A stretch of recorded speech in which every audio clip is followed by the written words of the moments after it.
Je suis donc ravi de clôturer cette série de rencontres organisées pour le prix BD des étudiants France Culture et de passer une petite heure en votre compagnie. Alors après Juliette Mancini, Alix Garin, Fabien Rocher et Antoine Maillard, nous avons le plaisir aujourd'hui d'accueillir Lucas Scholtes qui est à nos côtés pour parler de sa BD Solstice parue en avril 2021 chez l'Employé du mois.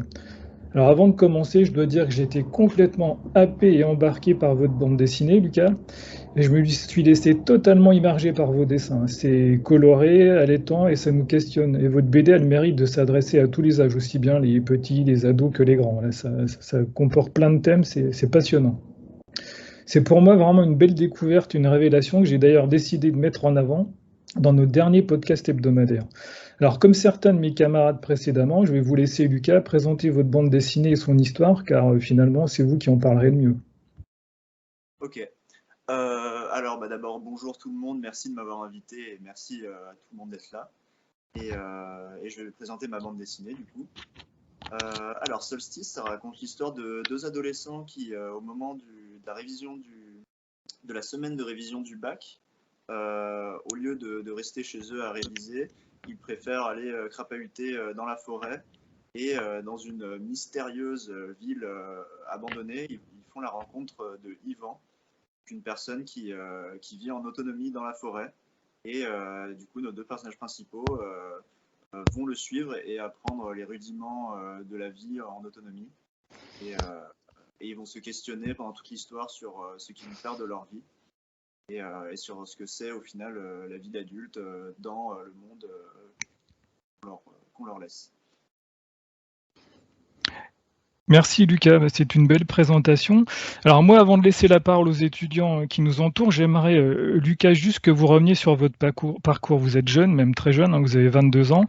Il s'agit suite de vos premières bandes dessinées, qu'il est le résultat réussi et concluant d'un projet d'études. Alors comment on passe aussi vite de l'école à l'édition de sa BD? Ça doit être super enivrant et émouvant de voir son livre publié aussi rapidement. Ah bah oui, oui. Ce qui s'est passé, en fait, c'était que Solstice, à la base, c'était mon projet de diplôme quand j'étais en DMA illustration à l'école Renoir à Paris. Et en fait, dans le jury du diplôme qui était composé de professionnels, il y avait donc Mathias Rose qui travaille à l'Employé du mois, qui, après ma présentation de mon projet, est venu me voir et m'a dit que mon projet lui plaisait bien et, et qu'il aimerait bien l'éditer. C'est comme ça que ça s'est fait. Bon, après, la BD que j'ai faite, c'est pas le projet de diplôme de l'époque, je l'ai retravaillé depuis. Donc, c'est projet de diplôme, mais pas exactement non plus. D'accord. Et vous avez travaillé combien de temps dessus? Pour la redessiner, ça m'a pris 1 an à peu près. D'accord. Alors, j'aimerais aussi qu'on s'arrête sur quelque chose dont on parle très peu souvent, c'est la couverture. Donc la couverture, elle se dispose en plusieurs éléments. On a des rabats, voilà, et je sais pas, je vais essayer de la présenter un petit peu, voilà. Et est-ce que vous pouvez nous expliquer comment vous travaillez sur la couverture? Comment vous avez travaillé? Comment vous choisissez? Parce que là, en fait, pour moi, la couverture, c'est une histoire à part entière, là. Hmm. Elle est vraiment très chouette. Merci. Ce que je voulais faire, en fait, c'était en fait, au début, j'avais présenté plusieurs projets de couverture où on voyait plus la forêt parce que selon moi, la forêt c'était l'élément le plus important et c'est c'est l'environnement qu'on voit le plus dans la bande dessinée. Mais du coup, ceux qui travaillaient à l'Employé du mois m'ont dit que on montrait en fait des exemples de pages dans la ville abandonnée, c'était ce qu'ils préféraient eux, et c'est vrai que c'est ce qu'il y a de plus visuel en fait. Je pense que c'est ce qu'il y a de plus attrayant dans l'histoire. En tout cas, c'est là où il y a le plus de mystère aussi. Et du coup, je me suis dit, bah tiens, je vais faire un compromis et je vais montrer tous les environnements de l'histoire. Et il y a une espèce de narration où, de gauche à droite où on voit les différents environnements que les personnages traversent. Et oui, du coup, en fait, l'idée du panorama, ça me semblait être un bon compromis parce qu'à la base, il était question d'une jaquette, un peu comme des mangas, et qu'on pouvait détacher. Je me suis dit, bah, tiens, c'est l'occasion de faire un énorme dessin et de rendre. Et c'était à peu près le dernier dessin que j'ai fait pour la bande dessinée. Donc, j'ai dit, ah tiens, moment d'émotion, je vais un peu représenter tout ce qui m'a plu à dessiner dans cette histoire. Donc ça, vous l'avez réalisé à la fin, à la toute fin de votre travail. Ouais. D'accord. Et ce qui est intéressant dans la couverture, il y a l'idée de miroir aussi, justement, entre la ville et la forêt, et ça fonctionne très très bien. Oui, parce que dans toute l'histoire, il y a cette question de dualité, et du coup, l'idée de miroir, je trouvais que ça passait bien. Bon, alors pour l'instant, personne ne se manifeste, donc je vais continuer dans mes questions. Ah. Est-ce que... Je ne vois pas... Ah oui, il y a une question. Non, il n'y a pas de question. Donc je continue. Si, il y a une question. Ah, je la vois pas. Je ne la vois pas. Qui veut prendre la parole? Julie, c'est ça? Oui, bonjour. Oui. Bonjour Julie. Ah, mais on vous a déjà vu précédemment. Oui, oui vous êtes une fidèle assidue, c'est bien. Oui, j'essaye. Merci beaucoup. Votre question. Oui, je voulais vous poser une question par rapport à l'architecture dans votre BD. Alors, c'est un peu de la déformation parce que je suis étudiante en architecture, mais du coup, vous parliez justement de la dualité entre la ville et la forêt. Et moi, j'ai été assez frappée par la représentation de la ville et de l'architecture que vous avez, parce que généralement, elle est vraiment mise en opposition avec une architecture qui est très tramée, très droite, où il n'y a pas du tout de place justement pour un rapport un peu plus organique. Et il y a cette scène, par exemple, assez onirique où François, dans ce qui semble être un rêve, dit que ça lui convient pas l'immeuble et il va le remodeler un peu par la pensée et il va en faire quelque chose d'un peu plus organique avant de se retrouver finalement un peu prisonnier et coincé d'une espèce de trame qui est la même que celle qu'on retrouve à la fin quand les protagonistes reviennent dans la ville et qui s'allongent un peu sur une espèce de lit qui est très tramé comme ça, des petits cubes assemblés les uns aux autres. Et du coup, je me demandais, voilà, pour vous, qu'est-ce que ça servait ce propos et comment vous avez développé ce rapport à l'architecture, justement pour représenter la ville. Et ben en fait, c'est deux choses. C'est le motif de la grille qui revient beaucoup dans l'histoire, qui représente la grille, c'est un peu une espèce de point de départ. La plupart des plans, c'est un peu sur des grilles au début. Pareil pour du graphisme, tout ça. Enfin, et donc c'était un peu mettre c'était vraiment le symbole de ce qui est l'ordonnée en fait, et une grille à la fois pour ranger, mais aussi ça fait aussi quelque chose d'enfermé aussi, une grille, et du coup pour l'architecture vraiment, j'ai grandi à Villeurbanne et c'était beaucoup des immeubles, alors dites-moi, je pense que vous savez mieux le terme exact, mais c'est modernisme, non, des immeubles, oh je sais plus comment on dit. Brutalisme, non? Oui, des immeubles brutalistes, modernistes, enfin des espèces de tours d'immeubles en tout cas, qui sont vraiment toutes carrées, toutes rectangulaires, et c'était quelque chose qui m'avait frappé quand j'ai grandi dans une ville un peu comme ça, et je me suis dit bah tiens, c'est marrant, c'est à la fois très pratique et des fois c'est assez froid en fait, et je me suis dit que ça aurait été, il y avait quelque chose à faire avec, le mettre en opposition avec le chaos, peut-être, avec quelque chose de plus organique. Enfin, voilà. Merci beaucoup. Merci à tous les deux. Alors moi, je vais rebondir sur la question de Julie. Elle évoquait le rêve. Et il y a beaucoup de rêves dans votre bande dessinée d'imagination. C'est très très présent. Et ça concerne tous les personnages. Gus et François lorsqu'ils sont dans la forêt, mais aussi Yvan le géant. Alors là, on est dans une fiction, voire une science-fiction, mais vous ajoutez une couche supplémentaire de lecture et en fait, vous nous baladez entre le réel et l'irréel. Et ça donne encore plus d'épaisseur à votre récit. Donc pour vous, ça contribue vraiment à la narration de votre histoire? Oui, complètement. Je me suis dit, tant qu'à faire de la bande dessinée, autant montrer le plus et écrire le moins. Mais, et justement, les rêves, c'est un bon moyen de représenter visuellement le psyché des personnages, ce qu'ils ressentent, au lieu d'avoir des dialogues à rallonge où ils expriment ce qu'ils ressentent. Je trouvais que c'était mieux de le montrer avec des images, avec des formes. Le rêve, c'est quand même le plus pratique pour ça, je pense. Donc je vais continuer s'il n'y a pas d'autres questions. Apparemment non, pas d'autres questions, donc je vais continuer. On va revenir à la base de votre bande dessinée, votre histoire. Alors, quelle est son origine et de quel point de départ êtes-vous parti pour écrire et dessiner cette formidable aventure doublée d'une fable? Parce que c'est une aventure, mais c'est aussi en filigrane une fable. Alors, quand j'ai débuté l'histoire, alors je m'étais dit avant tout, c'était avant tout une volonté de représenter des environnements. À l'époque, j'avais vraiment envie de dessiner des immeubles en ruine, forêt aussi.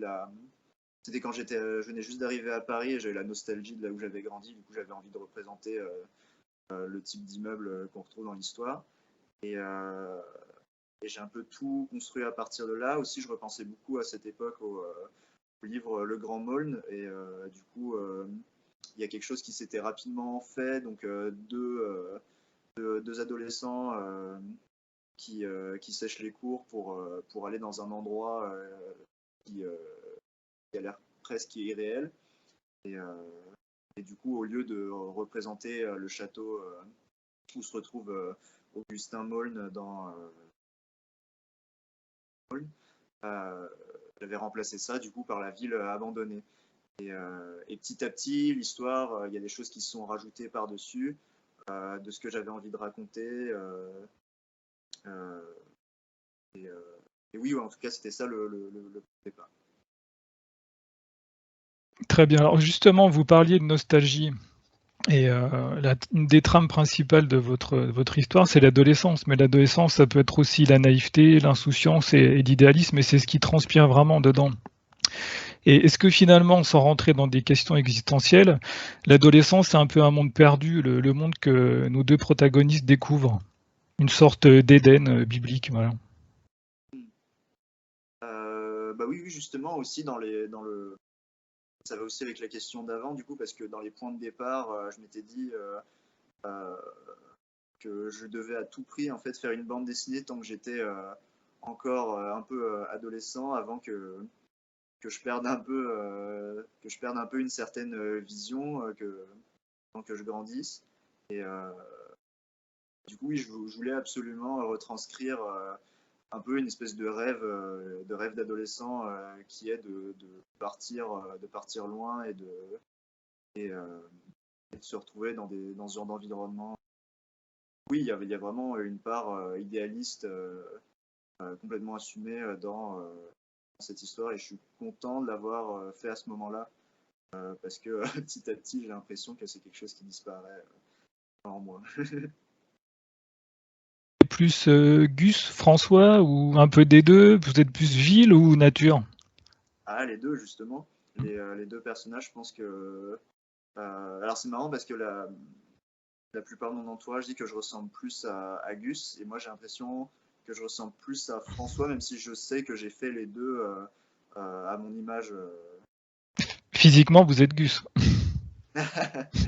Cool, c'est celui que j'aime le mieux visuellement. Ouais. Non, mais on sent bien cette idée de nostalgie, mais en fait, c'est jamais négatif, c'est ça qui est intéressant. Et même, j'ai envie de dire, avec l'utilisation des couleurs, là, c'est vraiment très très coloré, c'est quasiment flashy, et ça sort du livre de genre habituel où on a la dystopie ou l'Uchronie, où pour face c'est très très noir, et là, à contrario, c'est très coloré, voilà, donc il y a un aspect positif dans cette vision du futur. Oui, ça vient sûrement du fait que c'est la dystopie et tout ça. Après, moi, j'ai surtout en tête Mad Max, et c'est quelque chose d'assez coloré, mine de rien. Enfin, coloré, je veux dire, c'est des couleurs assez chaudes, aussi parce que c'était une autre époque, même si on a qui est sorti il n'y a pas longtemps. Mais oui, enfin, je pense que la représentation elle est moins froide avec des couleurs beaucoup plus chaudes parce que c'est un peu des choses. Enfin, j'ai l'impression que beaucoup d'adolescents ont cette espèce de fantasme de monde post-apo et urbex qui va avec, et du coup je pense que ça ressemble plus à un terrain de jeu plus qu'à l'aspect drame qui pourrait y avoir derrière des immeubles abandonnés. Ça ressemble plus à des grosses structures comme des parcs de jeux presque, au final. Alors Julie, elle, souhaiterait poser une question. Julie, allez-y. Vous êtes là? Oui, pardon. Je rebondis sur ce que vous avez dit par rapport à la fable. En fait, qui est aussi enfin, voilà, c'est quand même aussi une fable que vous proposez.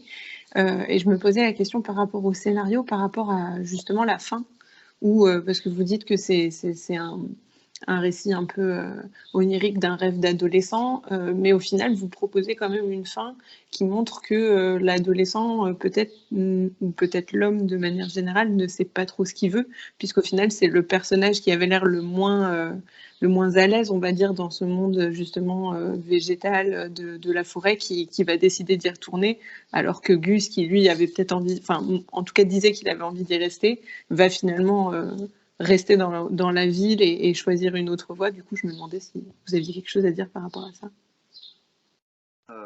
Oui, justement, la fin, en tout cas, ce que j'avais en tête avant tout, c'était de pas montrer, en fait, en fait, le risque avec ce genre d'histoire, c'est de montrer à la fin, dans les romans initiatiques, généralement, c'est de montrer, bah tiens, c'est de montrer sa vision de ce que c'est que de devenir adulte, de ce que c'est qu'un adulte valable. Justement, je voulais pas tomber dans une représentation stricte et justement, j'ai fait 2 personnages pour ça, et en plus de retourner le choix à la fin, c'était vraiment de brouiller le truc et de montrer qu'il n'y a rien de figé, quoi. Les choix, on peut les faire n'importe quand, et qu'il n'y a pas de bon ou mauvais choix, en gros. Enfin, en quelque sorte, ça dépend de quoi, bien sûr, mais dans le cas particulier de ce que je représente dans l'histoire, il n'y a pas de bon ou mauvais choix de mode de vie, quoi. Ça pouvait aussi donner l'impression que le discours que vous portiez, c'était aussi que finalement, on ne sait jamais trop ce qu'on veut, on ne sait jamais trop ce qui nous fait du bien, et que la seule possibilité qu'on a, c'est d'expérimenter justement pour pouvoir faire des choix avec le droit de se tromper, etc. Et ça, c'était assez mature au final pour un récit que vous vouliez, un récit d'adolescent, donc ça marchait bien. Merci beaucoup.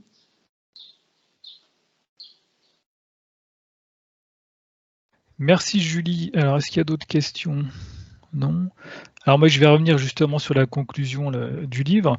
C'est vrai que ça laisse une grande ouverture. On peut imaginer plein de choses. Et peut-être qu'aussi, c'est comme quand on rentre dans la vie adulte, et même quand on est adulte, peut-être que chacun d'entre eux, François ou Gus, ils vont se planter. Oui, c'est même pour ça que je trouvais que c'était une bonne idée d'arrêter l'histoire à ce moment-là et d'absolument pas montrer en fait ce qu'ils deviennent après. J'ai souvent été tenté de me dire, bah tiens, qu'est-ce qui peut bien leur arriver après, mais en fait je pense que c'est mieux de ne pas le montrer, parce que ça irait à contresens de la volonté de montrer qu'un choix n'est mieux que l'autre. Au final, ce qui se passe après, c'est ce qui sera déterminant, c'est plein de facteurs qui pas forcément de leur ressort en plus. Et,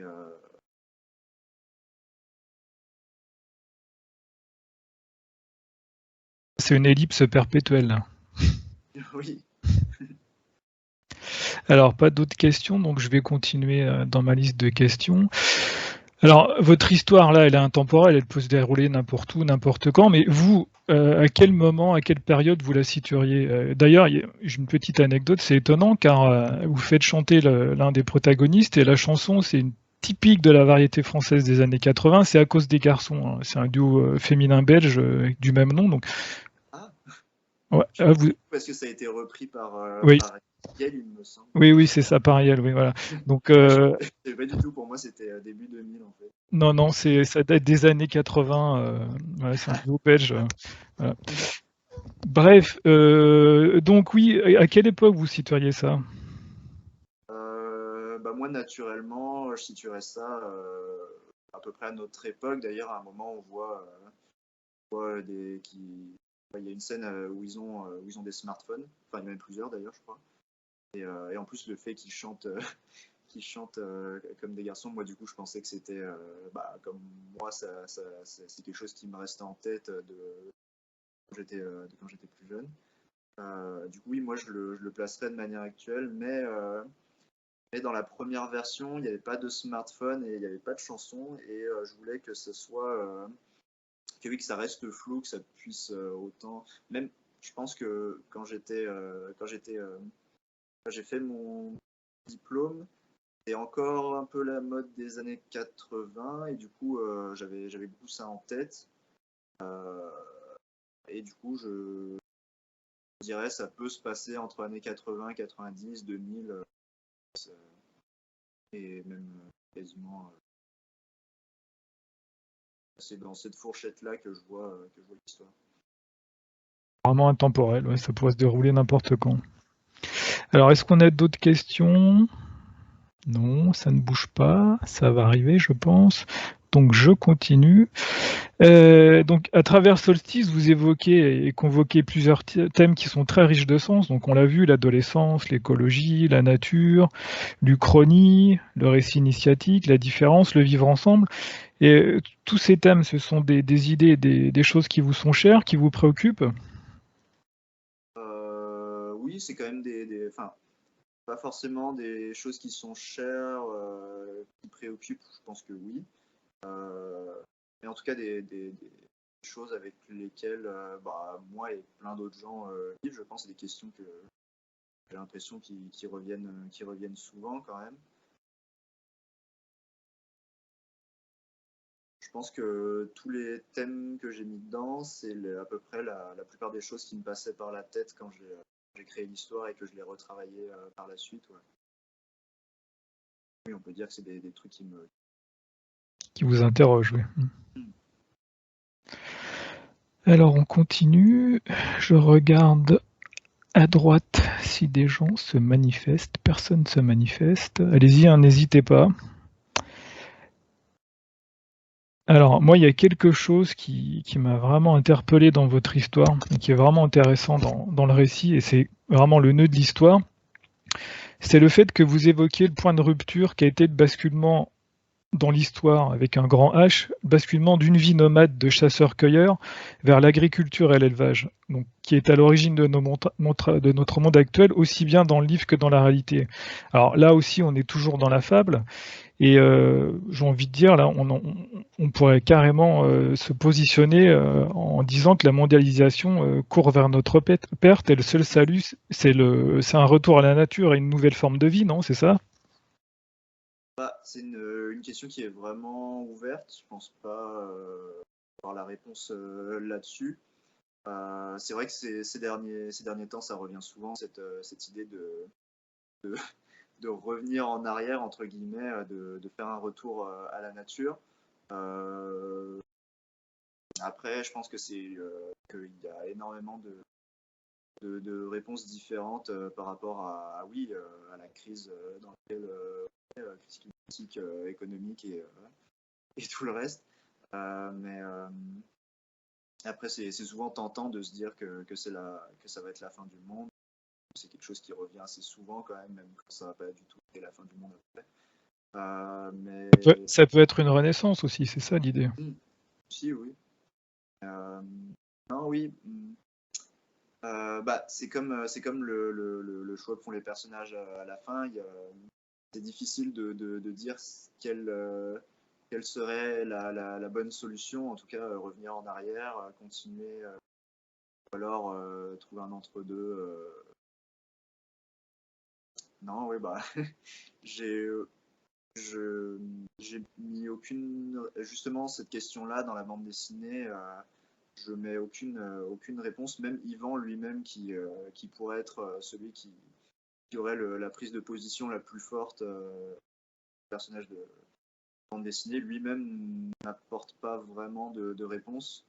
Je resterai là-dessus et je dirais, je sais pas trop. Tout est ouvert, c'est comme la fin en fait, comme la conclusion. C'est un peu facile comme réponse, je pense, mais dans le cadre de cette bande dessinée, en tout cas, je n'ai pas envie de donner. Dans la vie, dans ma vie personnelle, je pense que j'ai déjà j'ai des prises de position en tout cas. D'accord.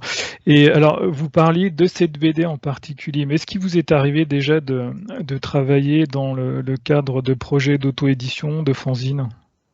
Oui, des fanzines, j'en ai fait quelques-uns avec des amis, surtout, même uniquement en fait, dans le cadre scolaire ou alors avec d'autres, en dehors de l'école aussi, des fois. Oui, des projets de diplôme imprimés moi-même. Oui, j'en ai fait plusieurs. J'en ai pas sous la main, mais oui, j'avais fait une BD de 60 pages qui s'appelait Around the World. J'ai fait un dépliant sérigraphie qui s'appelait Madia.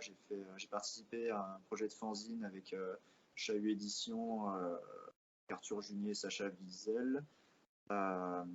C'était plus tard le projet.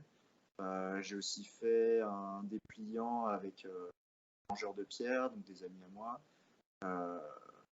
Oui, j'ai fait plusieurs projets de fanzine et d'auto-édition. Merci Lucas. Alors, on a une troisième question de Julie. Julie, allez-y, prenez la parole. Oui, pardon. Je voulais vous demander du coup si cette idée de fable écologique, c'était quelque chose qui vous tenait à cœur aussi sur des futurs projets. Est-ce que vous comptez continuer d'évoquer et d'investir cette question dans vos futurs projets de BD ou c'était un peu aussi justement lié à ce concept du passage à l'adolescence et que vous comptez explorer ça d'autres manières par la suite? Justement, ces derniers temps, je travaille sur la prochaine bande dessinée et c'est pas prévu de parler directement d'écologie, mais peut-être de manière plus large sur la prise de position en fait sur ce thème-là, en tout cas sur le fait de prendre position dans les problèmes qui pourraient y avoir autour de nous.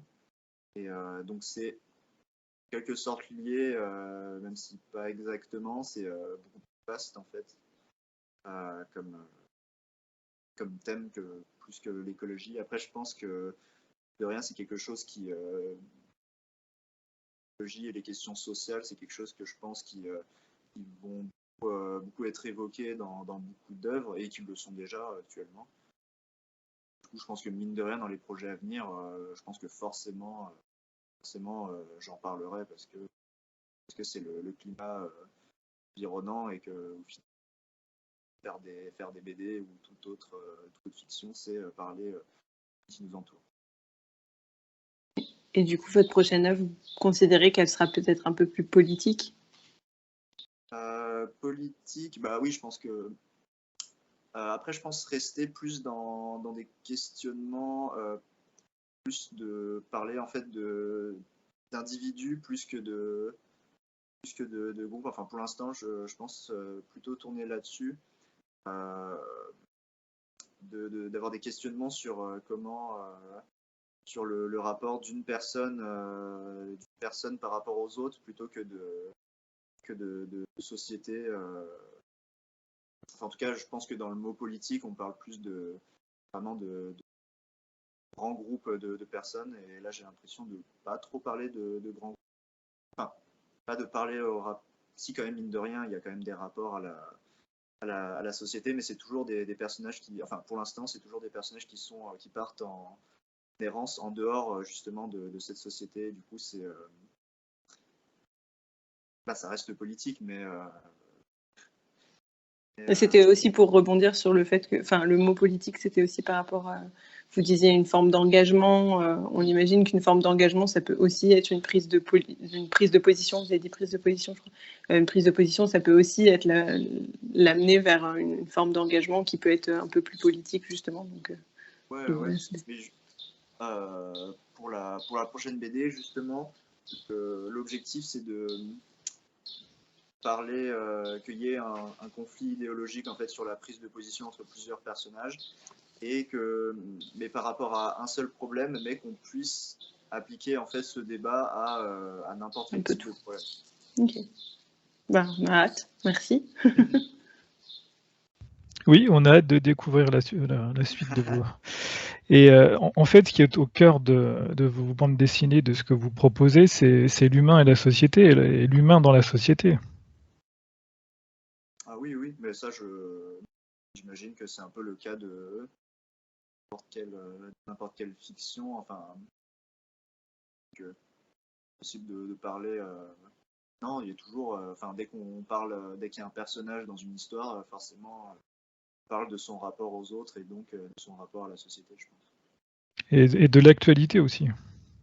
L'actualité, ça c'est peut-être plus facile de s'en détacher, mais je pense je trouve que je suis quand même attaché, enfin, pour l'instant, à représenter une réalité plus tangible, parce que souvent, quand je pense à des histoires, j'imagine envie de faire des trucs avec des trucs au Moyen-Âge ou dans le futur, des trucs comme ça. Et ça m'attire, pour l'instant, ça m'attire pas trop. Et je me sens assez attaché à raconter des choses dans lesquelles on peut se projeter, des univers, un monde dans lequel on peut se projeter et faire des rapprochements avec celui dans lequel on vit.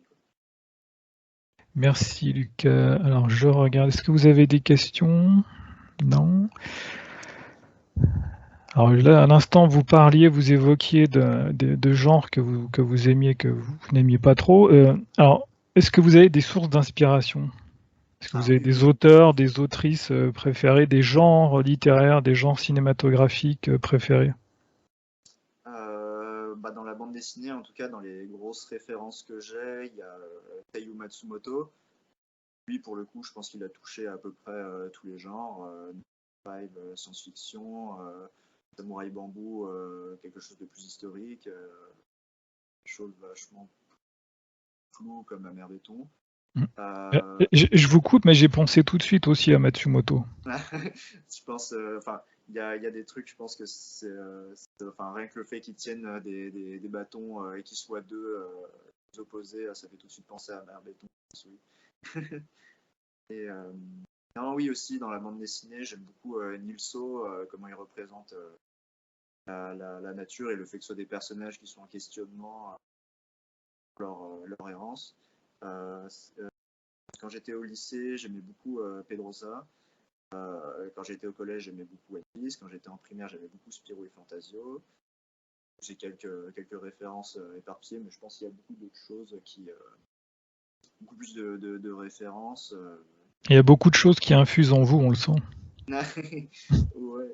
Genre, par exemple, je parlais la dernière fois, je m'étais rappelé que le fait qu'il y ait des clochards possédés entre guillemets, c'était une référence à la scène dans le diner dans Mulholland Drive. Par exemple, il y a Lynch, il y a Kowski, ça c'est les réalisateurs pour me la péter. Tout à l'heure, je parlais de C'est pas les plus mauvais. Hein.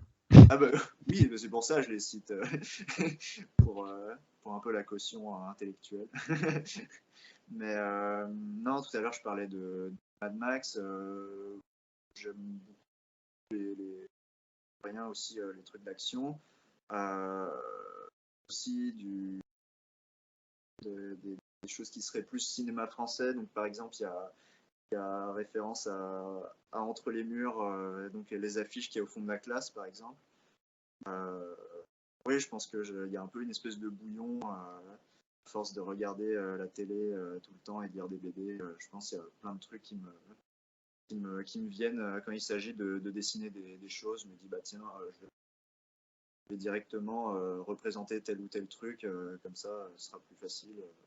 Parce que c'est comme ça que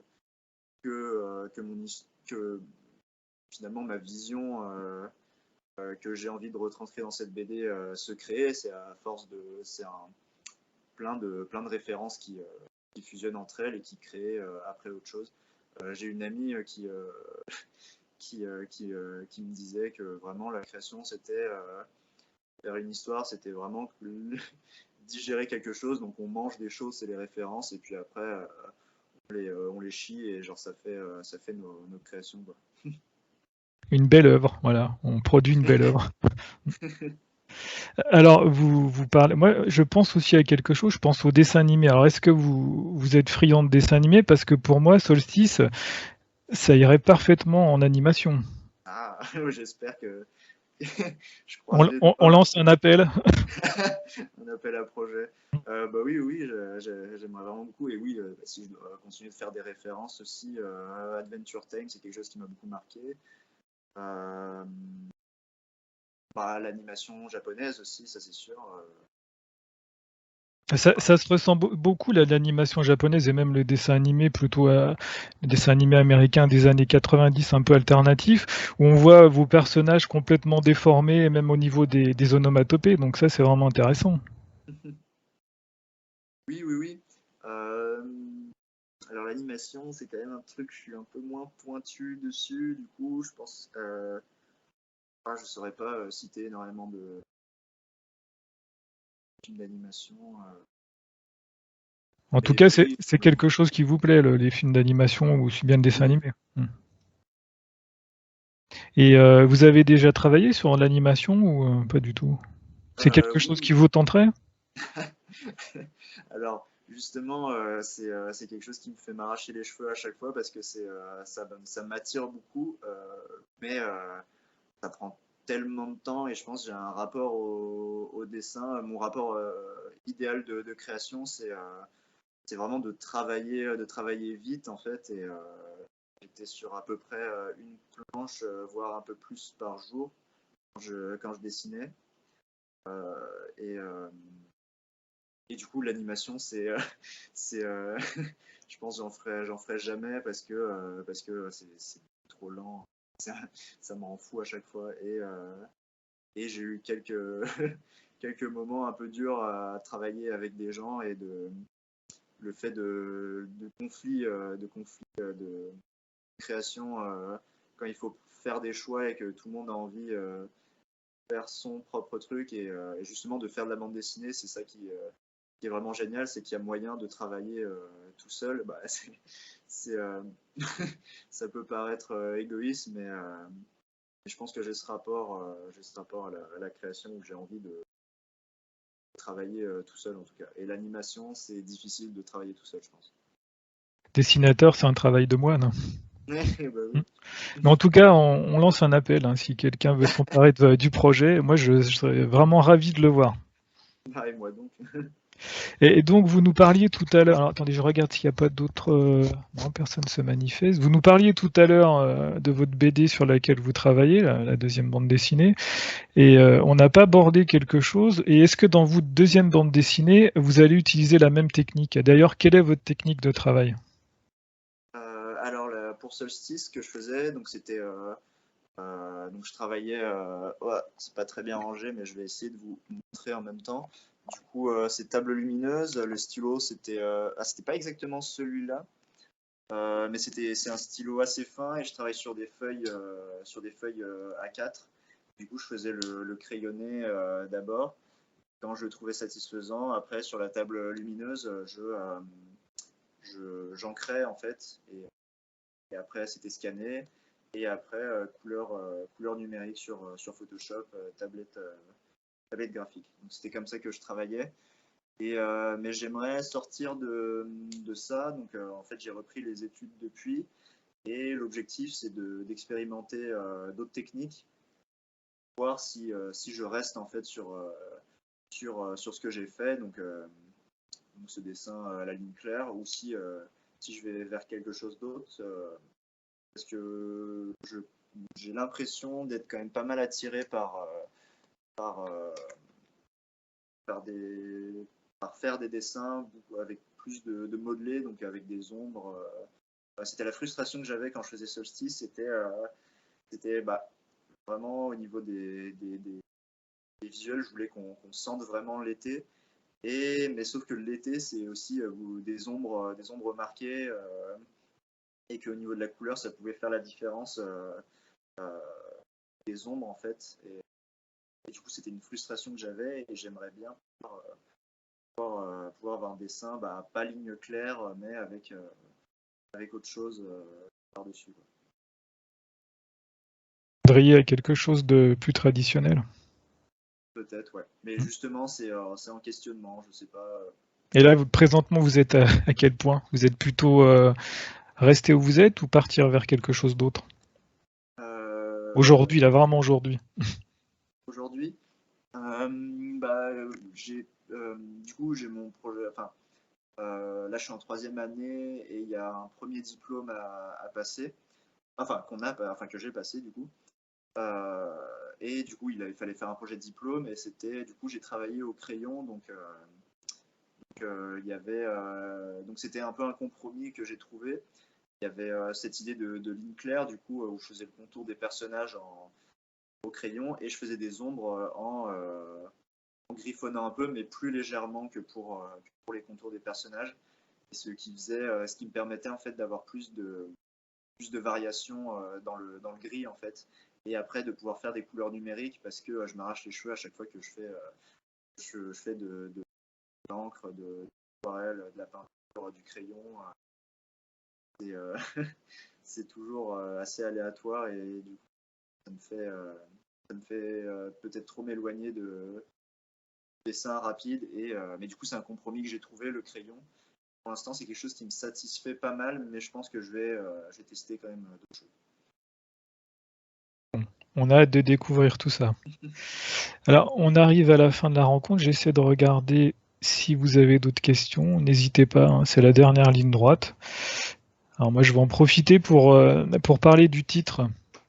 Le choix d'un titre, c'est toujours, c'est parfois compliqué, mais là, Solstice, je trouve que ça résume bien le livre parce que le solstice, alors il y a le solstice d'été et le solstice d'hiver, et en fait on bascule soit vers une période sombre, soit vers une période un peu plus lumineuse. Il y a cette idée derrière là?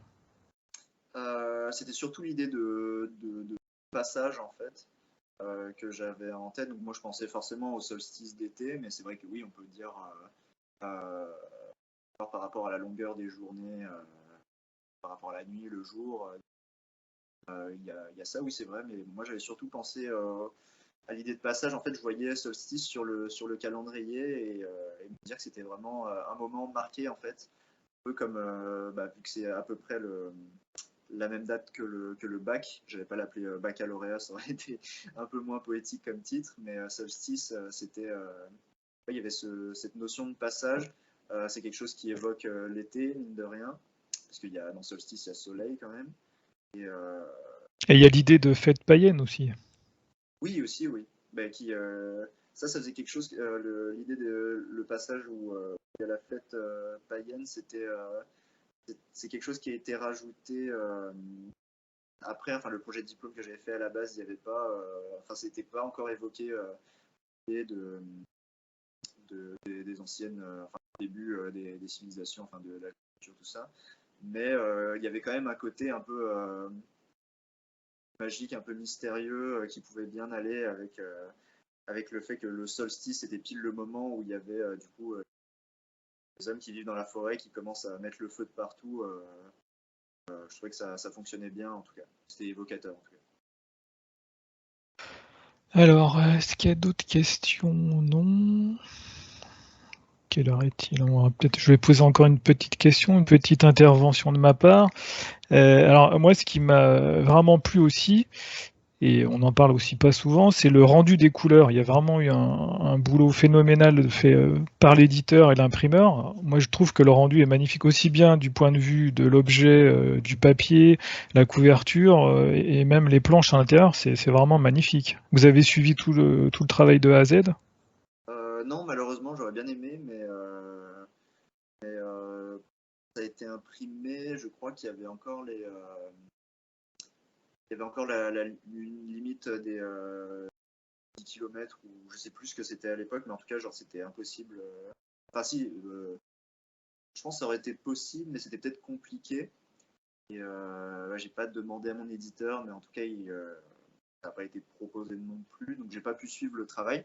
Mais j'ai été vraiment très agréablement surpris quand j'ai vu le résultat final, de voir en fait la différence de ce que ça rendait sur l'ordinateur et après sur le papier, parce que c'est toujours quelque chose de délicat, surtout quand on a l'habitude. C'est le premier travail que je fais qui est imprimé en offset. Donc oui, j'avais l'habitude d'avoir des couleurs un peu plus ternes. Je fais des d'habitude d'édition, enfin à petite échelle en tout cas. Mais oui, j'avais, c'était un peu une crainte en quelque sorte de voir ce que ça allait donner, parce que sur l'ordinateur c'est toujours plus vif, et le fait que j'utilisais des couleurs vives, ce que ça allait donner, et au final les couleurs sont super bien sorties, et j'ai même envie de dire que c'est encore mieux sorti, parce que les dégradés faisaient peut-être trop numérique, et le offset en fait ça donne une espèce de grain, et ça rend vraiment super bien. Ouais, je suis complètement d'accord avec vous, le travail a vraiment été top là-dessus. Et, ouais, Il mon faut vraiment, numéro. il faut le souligner, ouais, c'est vraiment important.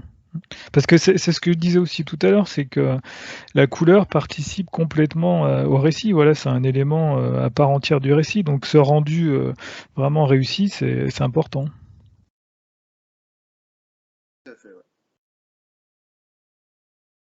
Bon, alors, je crois qu'on va arriver au terme de cette rencontre, hein. Est-ce que vous avez d'autres questions? Léna, Lorraine, Julie, Jeanne, Isée? Bon, je crois qu'on va terminer. On a fait le tour. Alors, juste une petite dernière. On a parlé de dystopie et d'Uchronie tout à l'heure. Vous situeriez votre BD à quel niveau? Moi, je dirais plus Uchronie. Oui, oui. Uchronie oui, parce qu'il y a, enfin, en tout cas, l'élément de la ville en ruine. Quand je créais la BD, je me disais en mode, ah mais non, mais est-ce que ça va passer? C'est complètement impossible. Et au final, je me suis dit, bah, autant se faire plaisir, enfin, c'est de la BD, quoi, donc autant représenter ce qu'on a envie quoi. Enfin, et oui, c'est vrai qu'on peut dire que c'est une uchronie dans ce sens-là, où c'est autre monde, mais avec un petit détail qui aurait changé. Et je pense que ça fonctionne. Dystopie, ce serait peut-être un peu fort en fait comme terme. Donc, ouais, Ça serait peut-être plus noir. oui. Ouais, non, Alors, y a pas, enfin, c'est pas évoqué en tout cas. Il n'y a pas d'espèce d'état hyper, hyper, hyper militarisé, ou une espèce de contrôle. avec une tyrannie et quelque chose d'autarcie. Ouais. Ouais, non. Alors, pour arriver à 1 heure, je vais évoquer une dernière chose avec vous, Lucas Scholtes. C'est les clodos. Voilà, les clodos, là, ils sortent d'où? C'est quoi ces frics, en fait? Et bah, justement, en tout cas, l'explication officielle, je dirais, c'est celle qui est donnée par Yvan à un moment. Le fait que ce soit des. Enfin, lui, évidemment, il n'en est pas sûr, mais j'hésitais en fait à donner une explication, le laisser en tant que mystère ou pas. Mais en tout cas, c'était clair dans ma tête depuis le début que c'était un peu comme Victor l'enfant sauvage, que ce soit des, euh, des enfants abandonnés en fait, et particulièrement pour leur différence physique, donc ce qui allait plus dans le sens si rajoutait dans la symbolique avec le grillage bien ordonné, les immeubles tout carrés, et eux justement qui soient à l'opposé, qui aient vraiment des formes hyper variées, enfin, forme de leur corps, que ce soit hyper varié. C'est assez Et grotesque. Ils ont une forme grotesque, en fait. ouais, ouais, et ça me fait penser, vous disiez ces frics, justement, c'est aussi euh,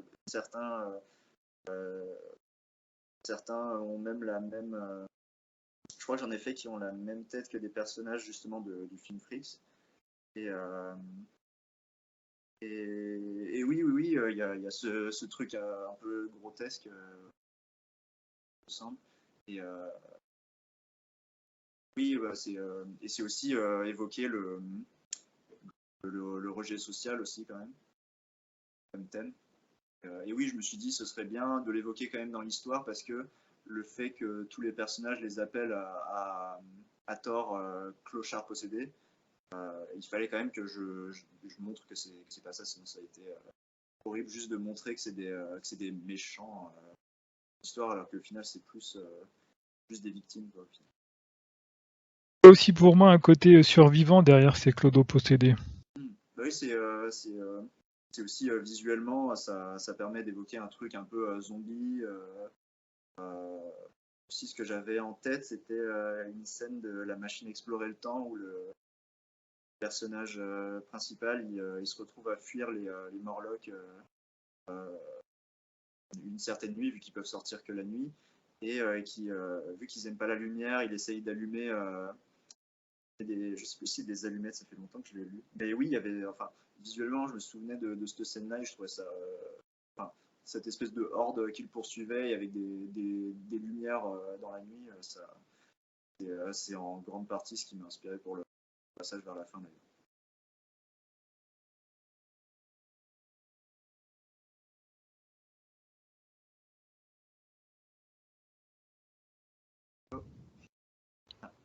Ah, oui, j'ai été déconnecté. Bon, en même temps, on arrive au terme de la rencontre, donc ça tombe bien. Donc je vous remercie Lucas, merci vraiment d'être avec nous, d'avoir passé un petit moment avec nous. Merci aux étudiants et je vous souhaite à tous un très bel été.